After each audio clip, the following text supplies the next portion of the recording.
am Dr. Sathya, working as an assistant professor in Department of Chemistry, SNS College of Technology. Today we are going to discuss one interesting topic in electrochemistry. So what are the basics about the introduction, basics about the electrochemistry. So how to the chemical energy is converted into the electrical energy, and also the electrical energy is converted into chemical energy. We have discussed the basic part of the electrochemistry. Do you understand what is the oxidation and reduction? So, what do you mean by oxidation and reduction? So, the oxidation is the loss of electrons. The electron will be lost. In reduction, the gaining of electrons. So, in anodic part, the oxidation occurs, whereas in cathodic part, the reduction will be occurs. So, the oxidation is the loss of electrons, and also the cathode is a gaining of electrons. So why we need to study the electrochemistry? What is the empathy of the electrochemistry?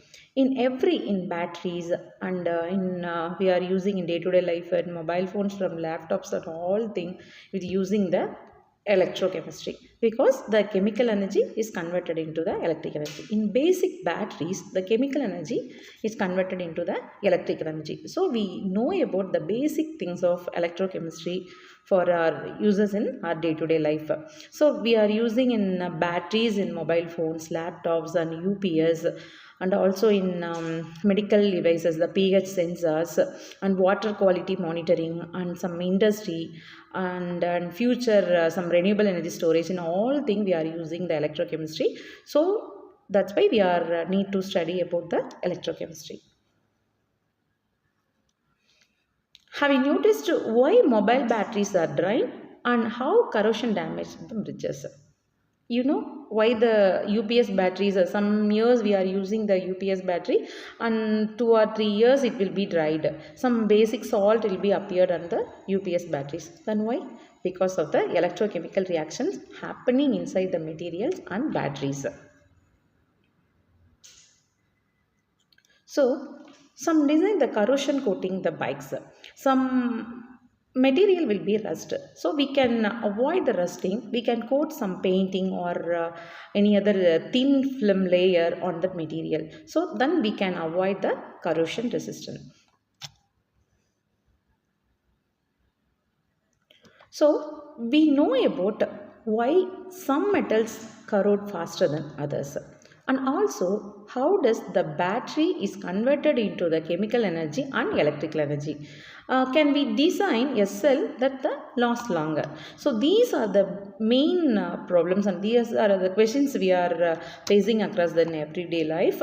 So, the battery is easily converted into the chemical energy and electrical energy, because in electrolytic solution the anode will be the loss of electrons and cathode will be the gaining of electrons. Then in loss of electrons the electricity will be formed. So this is the basic battery diagram. So this is the carbon rod and metal cap is the positive. Zinc, here zinc act as a anode and magnesium oxide act as a cathode. Some paste of ammonium is a electrolyte. This electrolytic is a medium to convert electrons to anode to the cathodic part. We all know about the batteries. So how the batteries work? Here the diagram of anode is the negative charge and cathode is the positive charge. In between the electrolytic part is the medium of the anode and cathode. So the loss of electron will be move in the diagram. It will be to the passing to the cathode. The cathode it's absorb or gaining the electrons from the anodic part. So this is the basic diagram for batteries. Nowadays, some research is going on about in potato or lemon. We are using electrolyte will convert it into the electrical energy like that.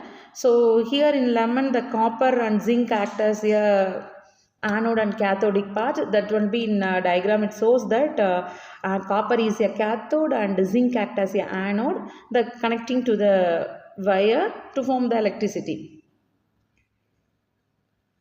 So in electrochemistry, it's using in various industries in energy storage, some sensing applications and corrosion resistant property, energy conversion and industrial electrolysis and organic electrosynthesis.